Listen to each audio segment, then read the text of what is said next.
My guess is that you've been hearing a good deal about what's going on in Washington these days, and that's because so many things are coming together at the same time. A government shutdown hopefully gets averted with legislation today or tomorrow.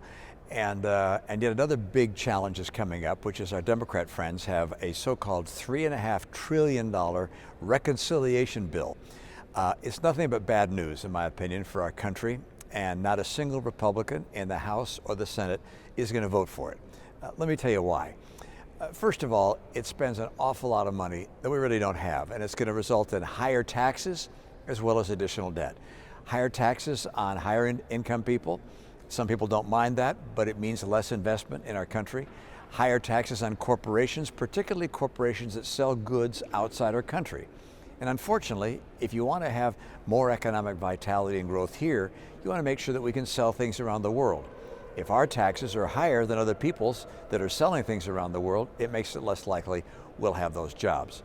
And then there's how the $3.5 trillion would actually be spent. There's going to be an extraordinary largesse given to people who are here illegally.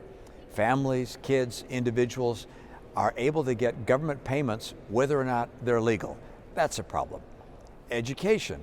The federal government is putting the camel's nose into the tent, if you will, in the education world. So we're going to have the federal government saying that all of our kids between in the 2 years before kindergarten are going to go to public school. So they're going to have pre-K at public schools. They're calling for building new schools. So we have pre-K for our kids under the direction, of course, of the public school system. And likewise, they're going to say free community college for all of our kids as well. So the federal government is really taking on a much more significant role in education than I think is appropriate.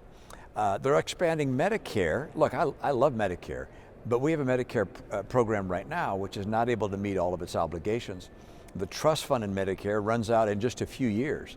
And yet, instead of trying to rein in the expenses and find new ways of providing revenue for Medicare, they're instead expanding Medicare, bringing its availability to people that are 60 years of age instead of just those that are 65 and older, and then adding benefits as well. That just doesn't work. So a series of expensive measures, and then some things that are just kind of irritating. So, for instance, if you pay taxes to the state of Utah, or if you pay taxes to your city or town, you can't deduct that from your federal tax burden. That's not allowed. But under the Democrats' bill, you are going to be able to deduct union dues.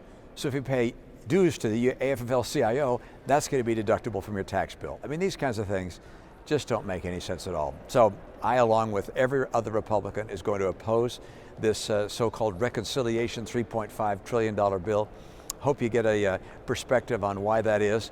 By the way, something else you should know. Most things in the Senate require 60 votes to pass. And that means Republicans and Democrats have to agree for something to become a law. But if it's a measure that relates to spending or taxing, that can be done with only 50 votes. And because the White House vice president is a tie-breaking vote, the Democrats can do what they want on this bill without a single Republican vote. It's unfortunate.